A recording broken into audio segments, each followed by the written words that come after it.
Welcome to the Power Hour, optometry's biggest and longest running show. I'm your host, Eugene Schatzman, and today's episode is definitely going to be a fascinating one for anyone looking to expand their practice beyond routine exams or to refine your ability to drive cash procedures and specialty care.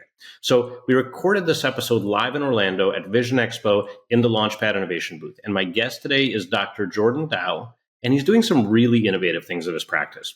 Jordan began as a cold start, for context, and this was a few years ago, and now he's built Dow Family Eye Care into a thriving, technology-forward practice that prioritizes specialty care, patient experience, and definitely premium service offerings.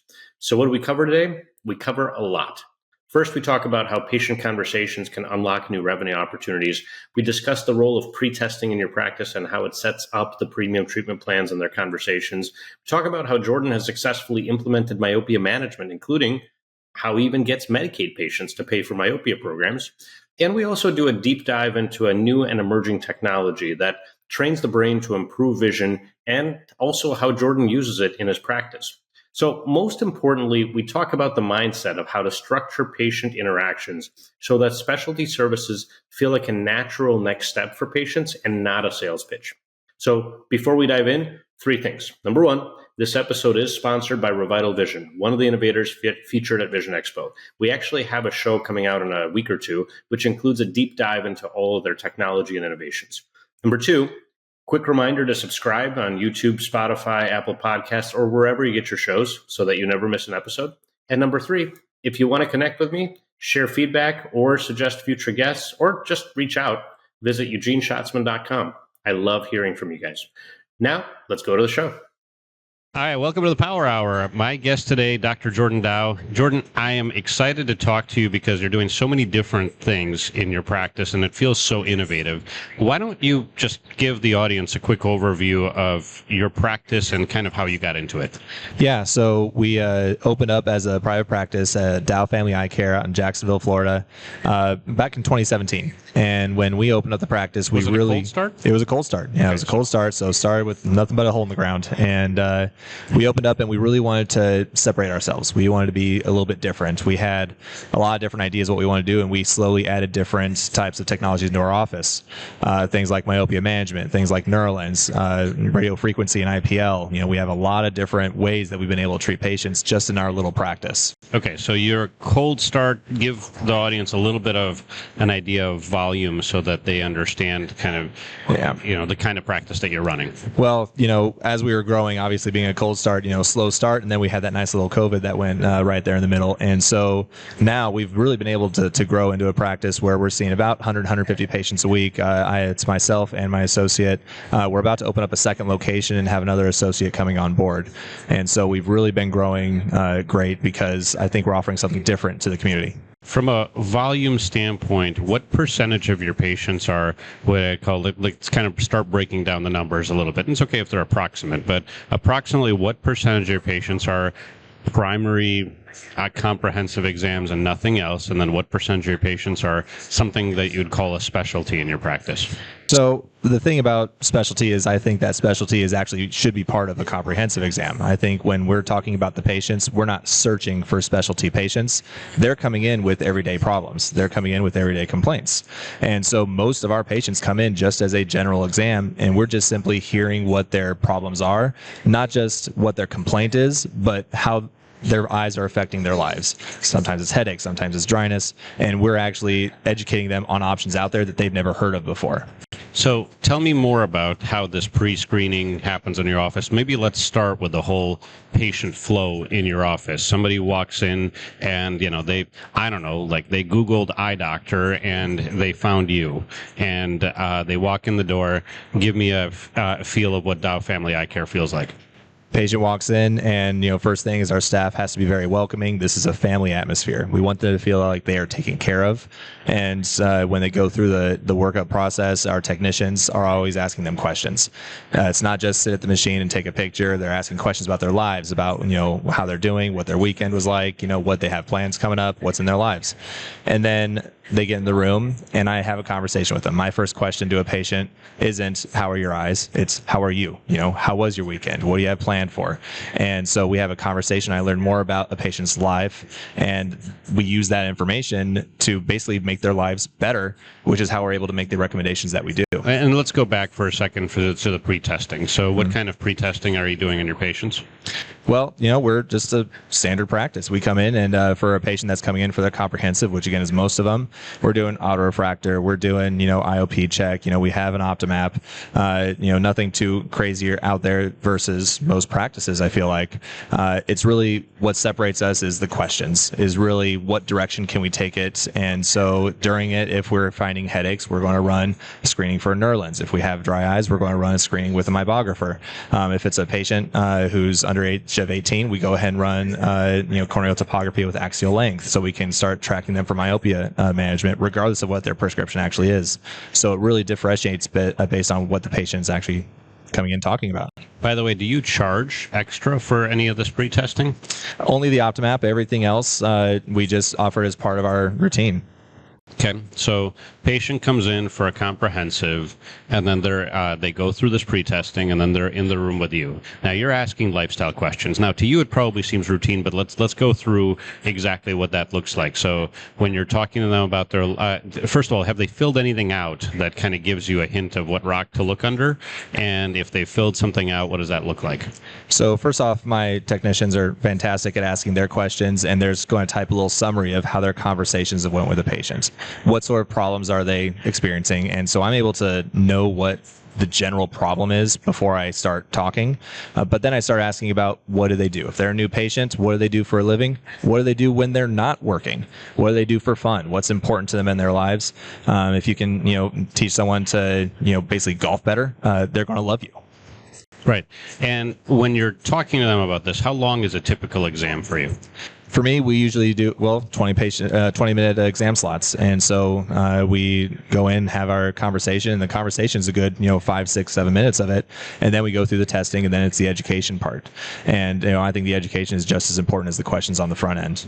Got it. So let's now dig in, and I've one of the reasons I'm setting up this preamble is because I want people to understand that it doesn't have to take super long time, but when you're having this quality conversation with the patient, it opens the door up to a whole bunch of specialty services, specialty care, which probably pays substantially more than just selling frames and lenses, right? Yep, absolutely. And our patient demographics are all over the place, even in terms of insurance. We see a lot of managed vision care, a lot of Medicaid patients, and yet because we do all this testing without classifying based on the insurance, we have Medicaid patients paying for myopia management programs. Okay, this is going to get really, really interesting when we dig into that. So I do want to know how you get a Medicaid patient to pay for myopia management program, but let's back up for a second. So you're asking them about lifestyle questions, and they tell you that they're a golfer, or they tell you that they're as maybe you're asking kid related lifestyle questions. What do those sound like?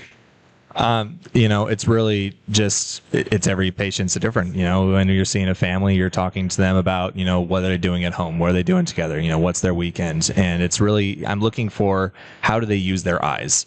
The amount of times that you ask a patient, are you having issues seeing? And they say, no, my vision's fine.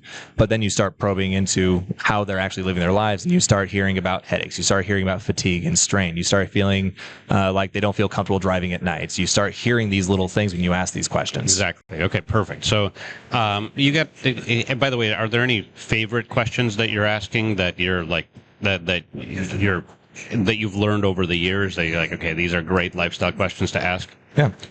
Tell me what you're doing when you're not working. What would you be doing if you were not here with me right now? Okay, great.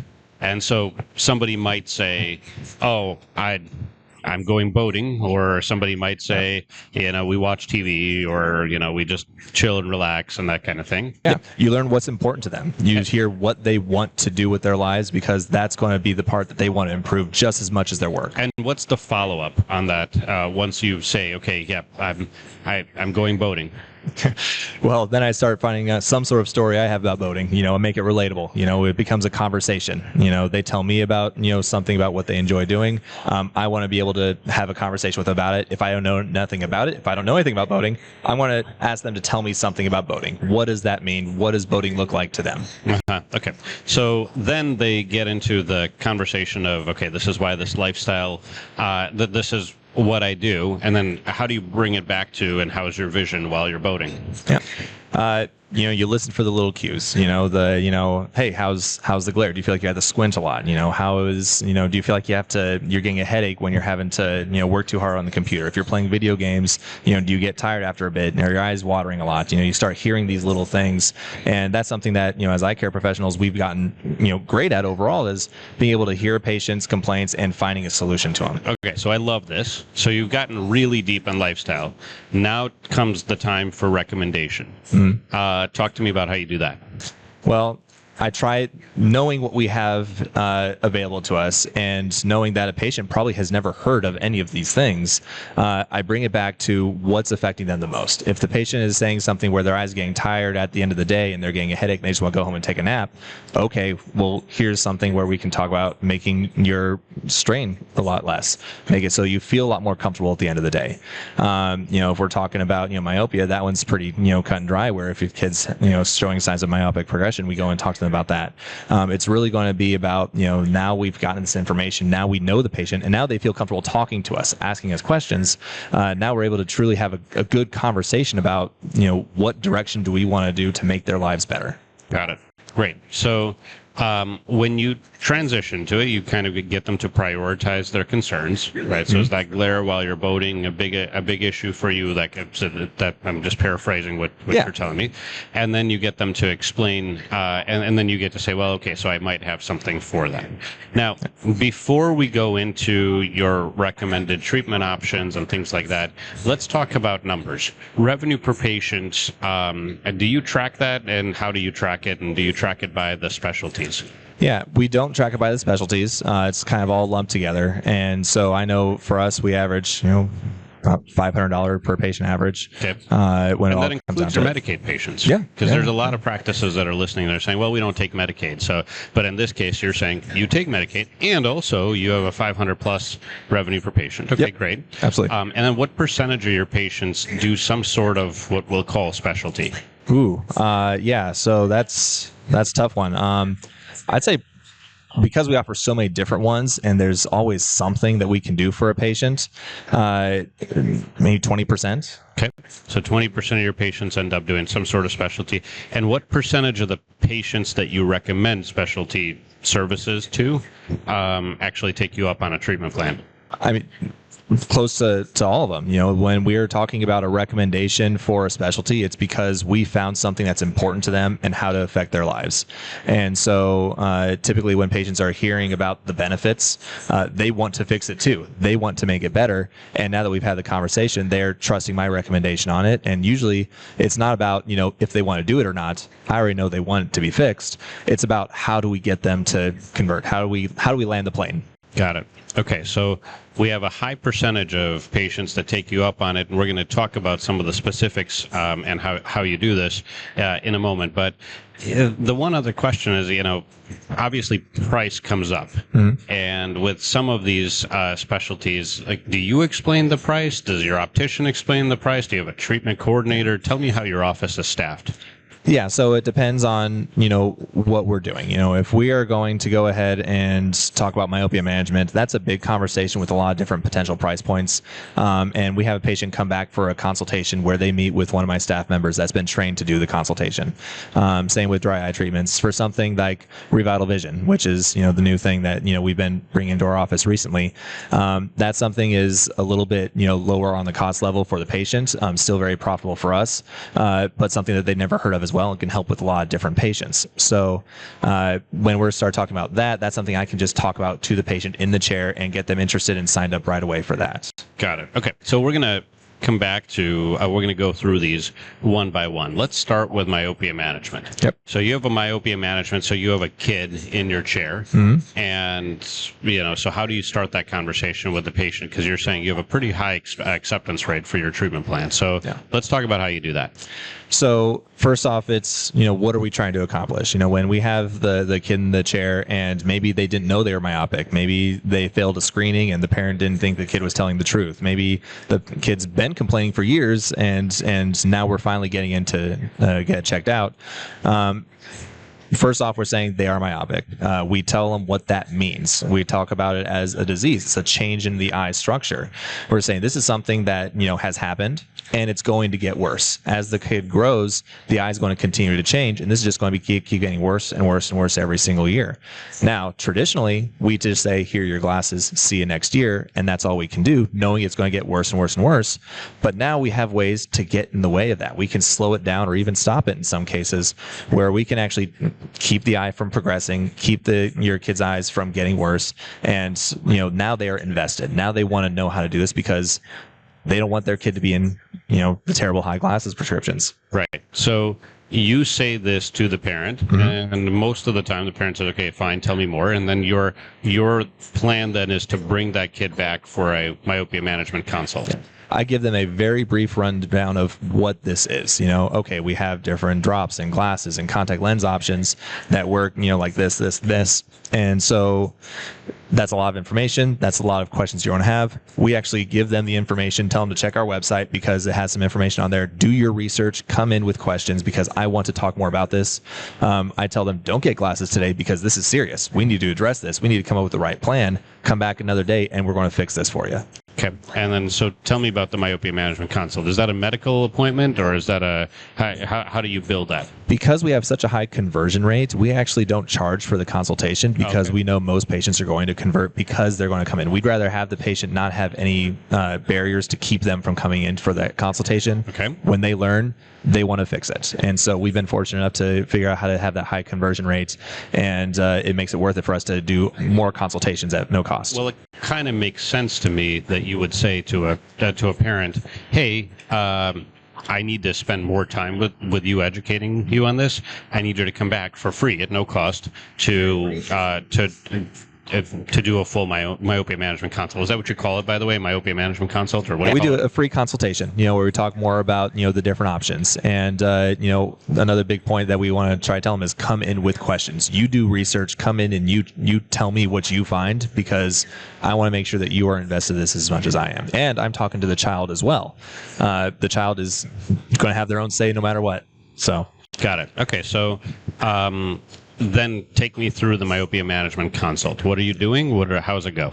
Yeah. First off, if we're doing a consultation, a lot of times another parent will come into the office with them. And so we have mom and dad there. We have brothers and sisters and everyone wants to be there. And we go into the, general information of what is myopia. And, go into more details. By the way, an important part. You said you would want to have the mom and the dad there. Yeah, you want to have all the decision makers in the room. Smart move, right? Because then there's no we've got to go talk to so and so about this. Exactly. At the end of the consultation, there should be a decision. All right. Even if that decision is to wait and see, it's still a decision. There should be no meandering. We are very confident that this is what we need to do. We'll say it's very similar to glaucoma. If you have a patient coming in with, IOPs of 35, you're not saying, let's think about this. Go ahead and go home and tell me if you want to go on drops or something. Right. We're saying, no, this is what we need to do. If they say, I don't want to do drops, okay, then we're going to do surgery or something. And we treat our myopia patients the same way. We need a solution at the end of this. We need to know what's going on. So come in prepared with questions, come in with information. We're giving you information so you can go home and do research and bring in all the decision makers because we're going to figure this out. Now, they have no idea what it costs beforehand? Correct. Okay. Yeah. Great. So now you're here. You explain what myopia management or what myopia is to the parents. You explain it to do you run additional? Is there any additional testing or anything? No, because we've already done that all on the front end. We've already done axial length and topography. We've already done everything that we need to. Got it. Okay, great. So patients there, the parents are there. You've talked about myopia. Then how do you transition into, okay, so these are your options or not? Yeah. So we do the general information, and then we go into the how do we fix it. We talk in depth pros and cons about each of the different options that we have in our office, and make sure they understand how they work. And then at the end of it, we go over what the schedule is, and then we go over what the pricing is. We're very detailed about it. It's very transparent. We actually have a PowerPoint presentation that we have a slide up there that shows it very clearly. We have a form that we bring out so they can see it physically, and we just tell them this is what it is, and it's different price points depending on what they're doing, and we offer different financing options through care credits, Sunbit, those kinds of things, and so it's all about how do we make this work. And by the way, what do you price your myopia management program at? So it does vary. That's a bigger question. We have it separated. Our Ortho-K patients are paying something different than our patients who just want to go under atropine, and I think that's what gives some flexibility to patients all across the board, that there is an option for them. So you give so you have a range, and low end on your range? $600. Okay. High end on your range? 23. Okay. So, and you say, so there's two ways we can treat this, A or B.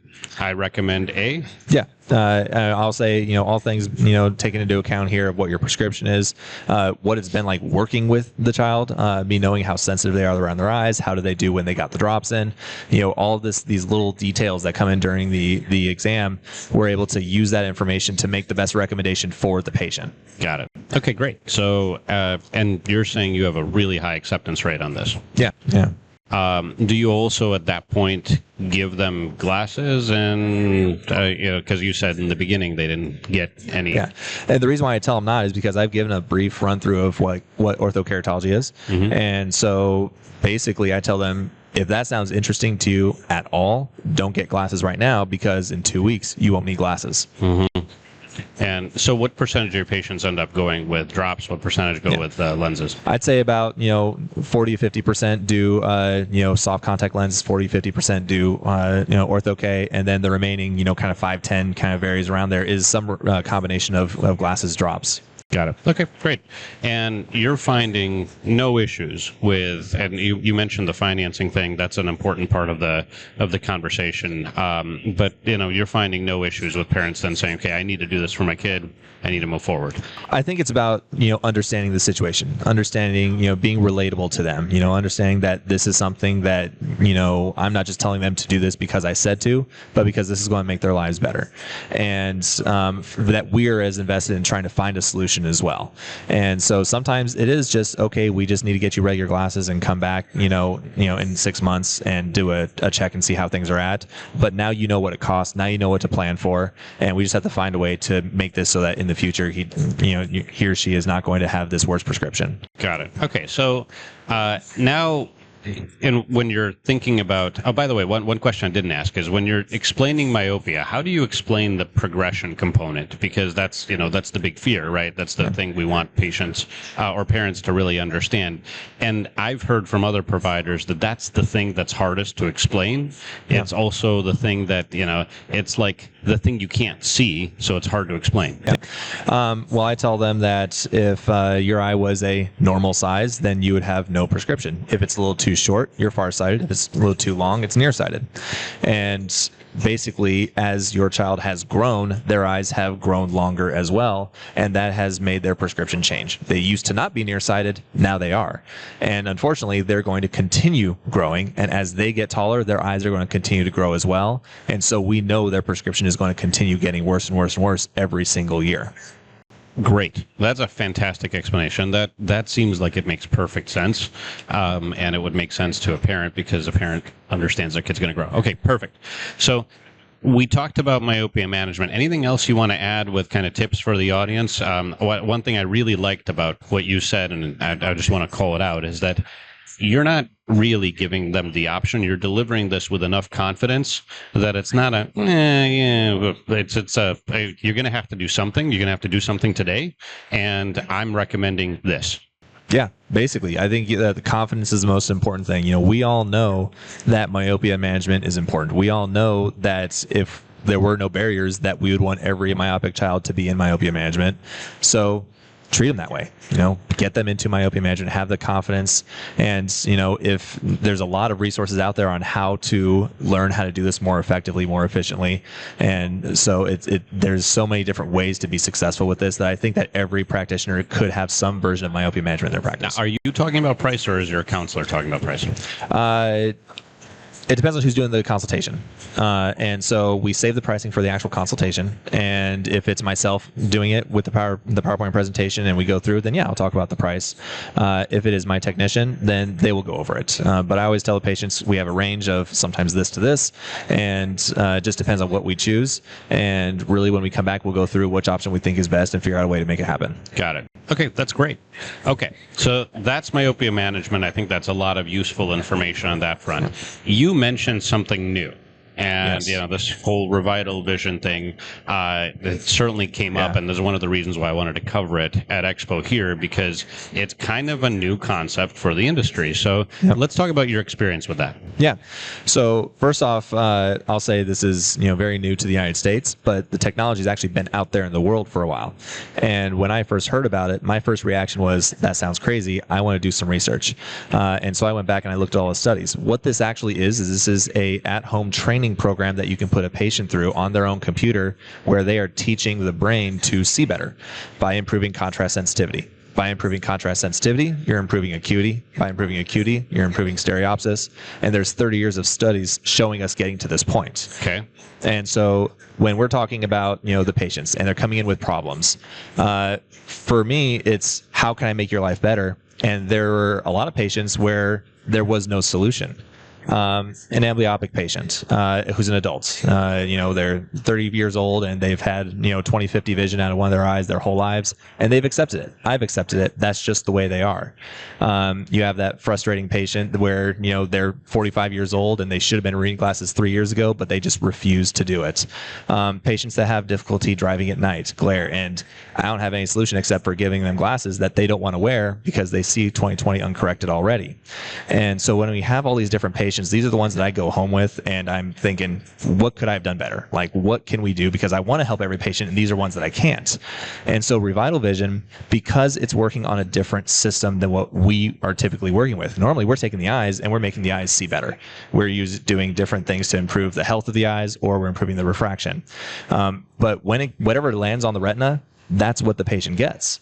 And so what Revital Vision is doing is it's allowing the brain to process the information better, so they just simply see better at the end of their training.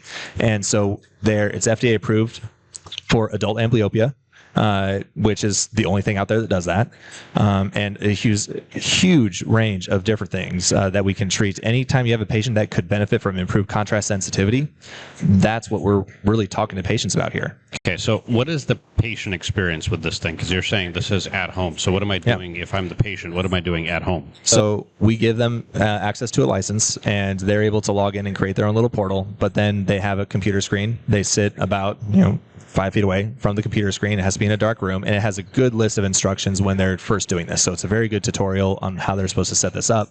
But they're basically going on their own computer at home, and it's giving a sequence of questions. It's giving two different pictures, the boom boom back to back, and one of them has, I tell patients the real answer, and one of them does not, and they're just picking which one had the real answer.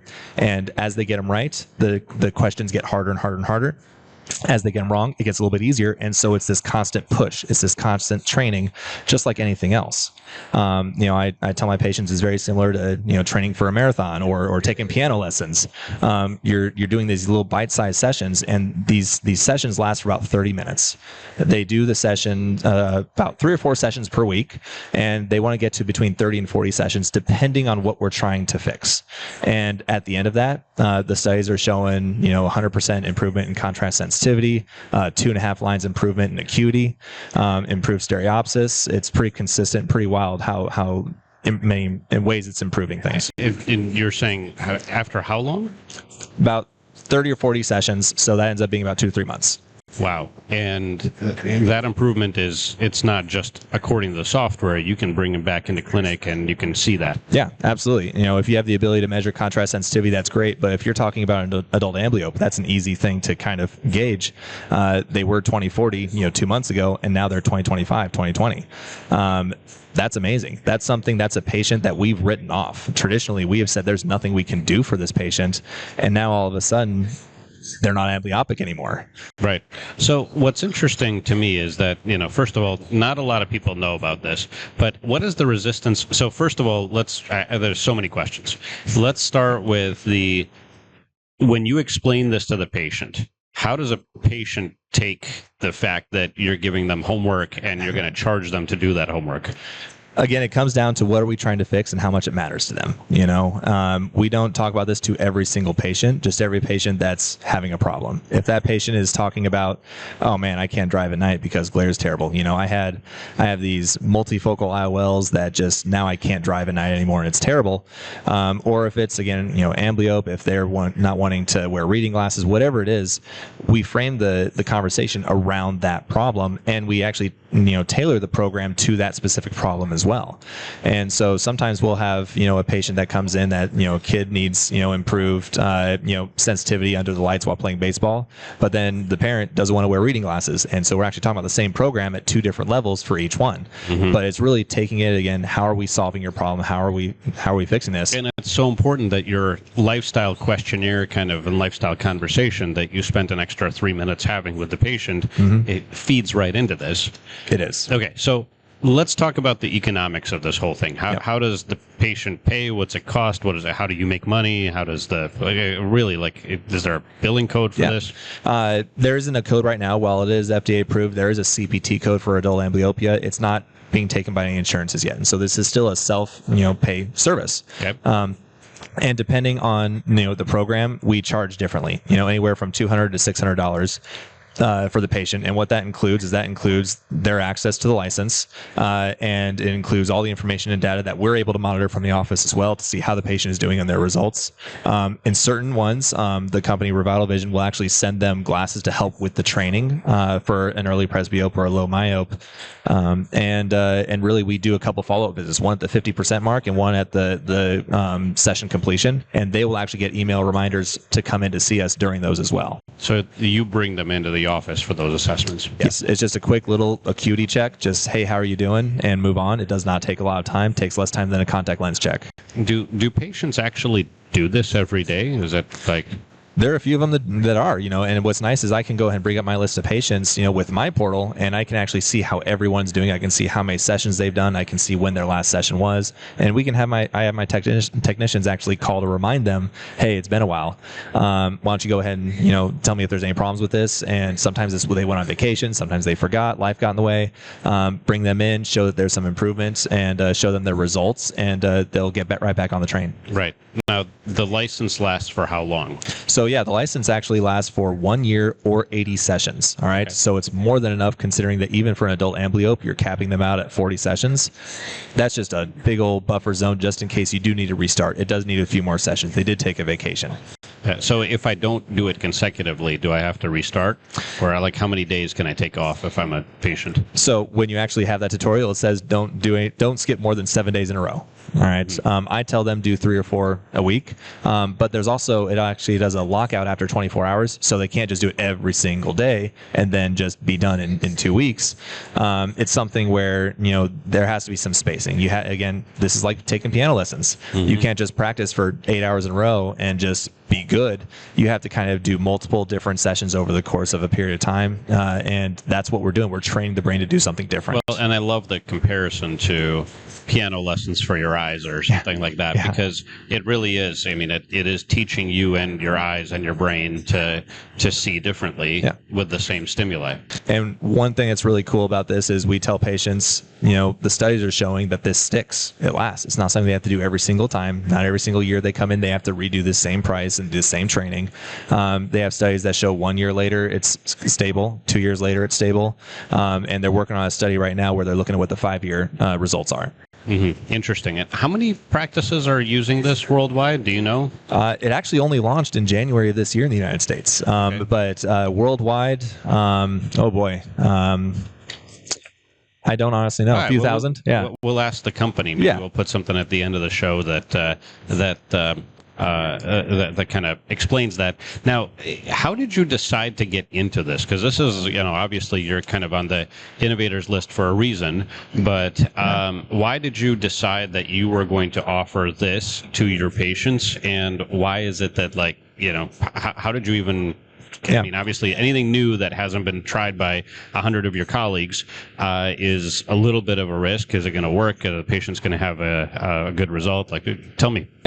So really, it came down to, what we've done in our practice has been separate ourselves through our technology, through the resources that we have. And so I actually had the company reach out to me and say, hey, we kind of are looking at, marketing this in the United States. Would you be willing to help out? And I told them I need to look at the research first. And so I actually went onto their website and I went through all of their studies. They have about 28 studies or so out there right now, going back again 30 years. And, I'm a tough one to convince with these kinds of things. And so when I went through the studies and I was able to see the results, the consistency of the results, regardless of the condition that was being fixed. They have studies ranging from, amblyopia to, again, low myopes, early presbyopes. They have diseases, keratoconus, nystagmus, Stargard's. They have studies on all of these different things, and seeing the same consistent results, no matter what we were trying to do from different, study coordinators and things like that. It really, gives it an air of stability, and I really became a believer that the technology would work. It made sense, and that the results were consistent. And so, for us, even though it's only been out for a couple months, we're very excited to try it out for patients, to be at the forefront of this technology, because we already have the benefit of having 30 years of studies showing that it works.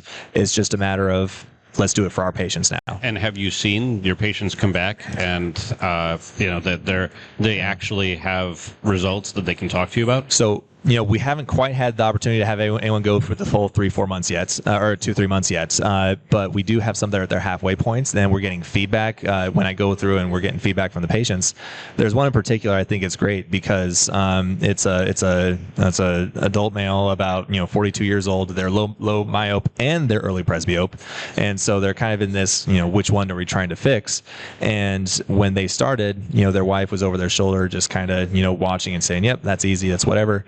And then at the halfway point, he's answering questions correctly, and his wife, who's just kind of watching over the shoulder, is like, "I don't even see what this is. I don't see what you're talking about." And so just seeing that story, hearing that story of how the wife is seeing how much of an improvement is happening in her husband's eyes because he's been doing the training, it's just such a cool thing to see. Yeah, that's interesting. And, it'll be awesome to circle back with you once you've had, I don't know, so that some significant number of patients go through, and then you can tell us, and we'll do a little follow up to this episode. Maybe put it in the show notes in a few weeks, or maybe a few months. Is that what are the patient experience points, and really, can they talk about their lifestyle again and say, "Well, you fixed this, doctor. That's amazing." Yeah, I'm really excited to see what happens. We have about 30 or 40 patients, doing this now at some level, and we have them all over the place.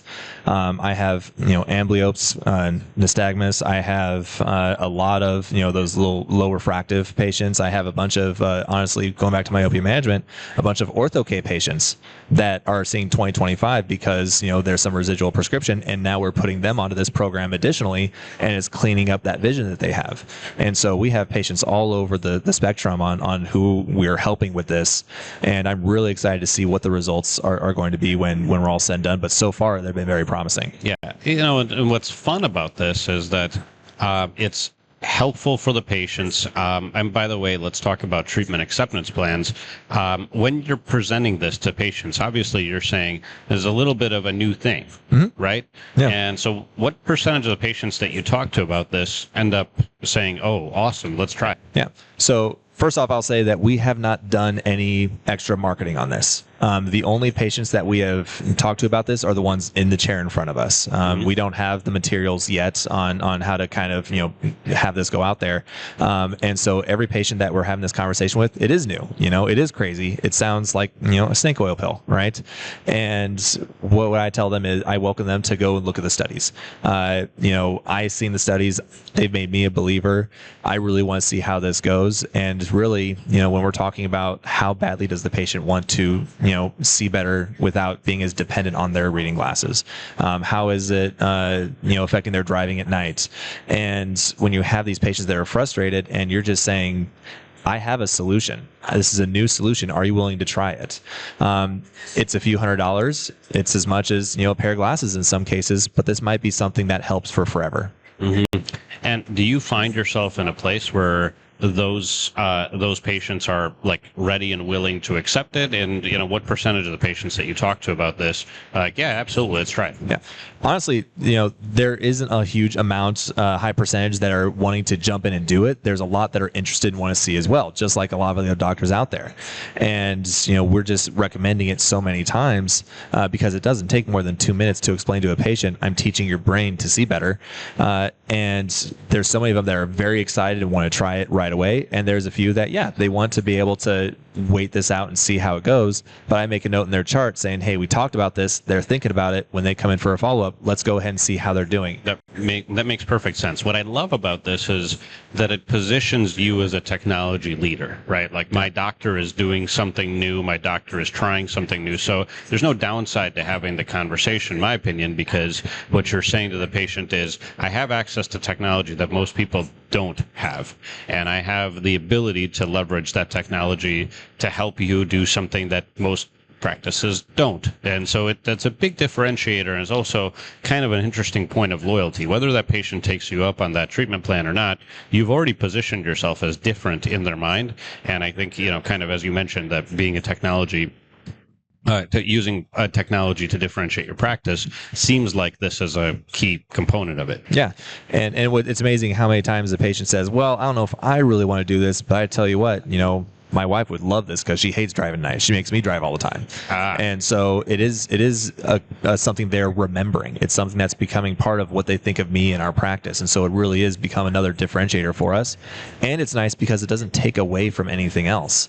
This patient has a better ability to read up close, but they still see better with glasses. Mm-hmm. We're still prescribing glasses. It hasn't affected our capture rate or our per patient revenue and for glasses at all. It's just simply something to enhance. The analogy that I'm telling to patients is, if you have, a 55-inch TV and you want it to be better, you could upgrade to 4K or you can get a bigger TV. But if you got a bigger TV and got 4K, it's even better. Yeah. So that's really where we're at. I love your analogies. This is great, Jordan. Thank you. And one more time, the economics, as you said, you're charging $200 to $600, and it sounds like there's a wide variety of reasons why you might do that. Yeah. Just explain a couple. Yeah. Well, I tell patients it depends on the amount of blur that we're trying to fix. If we're talking about someone who has a keratoconus and they just can't see with glasses better than 20/40, 20/50, that's going to take more training sessions. It involves more data entry on my end when I'm looking at things in the computer system. And so there's more that we're trying to fix. There's more we're trying to do, and it's a longer session. And so that's very reasonable to both myself and the patient. That's going to cost a little bit more. When you're talking about the refractive things, they can't quite see what they need to see without glasses. And so instead of being as dependent on the glasses, we're trying to override that and make it so their brain can take over.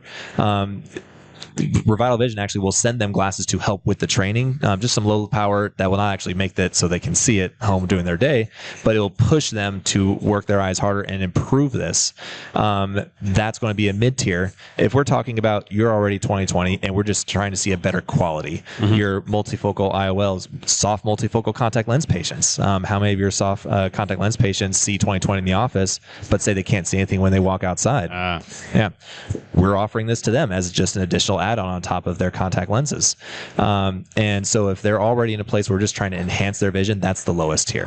That's interesting. Okay, I love this. I think this is a fascinating topic. I can't wait for the follow-up to see how this, what's happening and what kind of feedback you're getting from your patients. So we'll certainly circle back with you. Really enjoyed having you on the show, Jordan. Thank you, I think Eugene. this has been a fascinating conversation. Yeah, I loved it. Thank you so much for having me on. And congratulations on all your success. Thank you. Thank you. This show is sponsored by Revital Vision. Imagine if your patients could train their brain to see better, whether they need glasses or not. Revital Vision is a revolutionary, FDA-approved, home-based vision training program that helps patients improve contrast sensitivity, visual acuity, and overall vision performance. Here's how it works. After a standard eye exam, qualified patients are prescribed a simple app-based vision training program that they can do from the comfort of their home. Just 30-minute sessions 3 times a week for about 10 weeks. And the results? An average of 2.5 lines of improvement on the eye chart and a 100% boost in contrast sensitivity. Revital Vision is already helping patients with adult amblyopia, post-cataract vision struggles, minor refractive errors, and even sports vision performance. And for eye care professionals, it's a high-margin, patient-paid service that requires no additional chair time, no new equipment, and no insurance billing hassles. If you're looking for a new revenue stream that truly changes patients' lives, visit revitalvision.com to learn more and start offering this breakthrough technology in your practice today. Revital Vision. Train your brain, see better. Thanks for listening to today's Power Hour episode. The Power Hour is actually owned by the Power Practice. Power Practice is a premier consulting group who helps practices achieve freedom of time, confidently solve practice issues, and grow their practices. They do this by having coaches and OD consultants, people who have actually done it, been there, and they're ready to help. If you want to learn more, go to powerpractice.com. There's a bunch of free tools there. You can also get a whole bunch of information and decide whether it's right for your practice. Again, if you're looking for more time, you're looking to solve complex practice issues or grow, the Power Practice might be right for you. Go to powerpractice.com to find out more.